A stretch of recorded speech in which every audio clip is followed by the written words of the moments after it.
Good day, I'm Lebogang Moeketsi. Police say 4 people have been killed in Sasolburg's protest action. Residents in the Zamdela informal settlement embarked on violent protests on Sunday, angry at the merger of 2 municipalities. Meanwhile, Cooperative Governance Minister Richard Baloyi has defended his decision to suspend a municipal merger in Sasolburg, saying he has the legal mandate to do so. Barry Bateman reports. Cooperative Governance and Traditional Affairs Minister Richard Baloyi has defended his decision to suspend the merger of 2 municipalities in the Sasolburg area. The township of Zamdela has been the scene of several days of clashes between the police and the community, which is unhappy with the proposed municipal boundary changes. Baloyi told journalists gathered in Pretoria that the ongoing violence and apparent lack of alternative solutions prompted his decision. He says as minister he is legally mandated to make that call.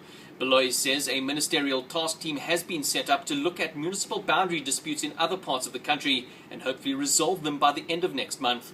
Barry Bateman, Eyewitness News, Pretoria. 7 members of a suspected drug syndicate have been arrested in El Rada Park, south of Johannesburg. Police say they've been working on this case for at least 8 months, following an outcry from members of the community. Police are now searching for another 5 members of the syndicate. Bafana coach Gordon Igesund has dedicated last night's AFCON win to the team's fans. The South African side beat Angola 2-0 at Moses Mabhida Stadium in Durban. Igesund says he was confident in his team. You know, a lot of people might have thought, the coach has made 5 changes, he's panicking. And that's the kind of risk I took. Nothing to do with panicking. It was the kind of team I put out to win this game today. And that's what it's about, putting out a team that you believe in and can go and get the job done. Golfer Phil Mickelson has apologized for talking publicly about possibly moving from California because of tax rates. Mickelson, who has earned $73 million in his career, says he shouldn't have aired his concerns about rising tax rates publicly. I've made some dumb mistakes, and obviously talking about this stuff was one of them. And like Wingfoot, where I tried to carve a 3-iron around a tree and get it up by the green, I make double bogey and lose the U.S. Open. I think I'm going to learn my lesson and take a wedge and get it back in play. And with the business news, here's Mashudu Masuta.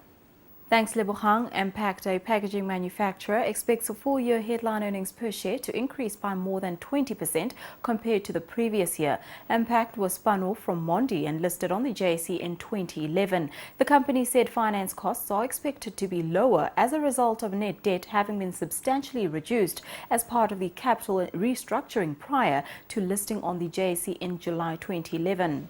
And the IMF projects global growth of 3.5% this year, a dip of 0.1% from its October forecast, and a 4.1% increase next year on the back of weakness in the Eurozone. The IMF says the 17-nation economy was expected to contract by 0.2% this year instead of growing by 0.2%. The IMF has also revised its growth forecast lower for South Africa this year to 2.8% from a 3% estimate in October.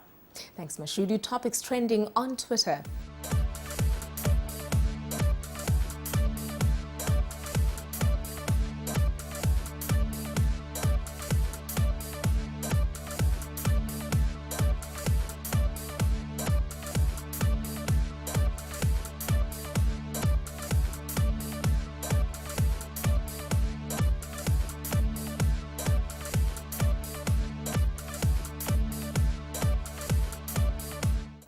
Eyewitness News will bring you the latest local and international news throughout the day. You can also follow us on Twitter and Facebook. Eyewitness News, in touch, in tune, and independent. For the latest, log on to ewn.co.za or ewn.mobi.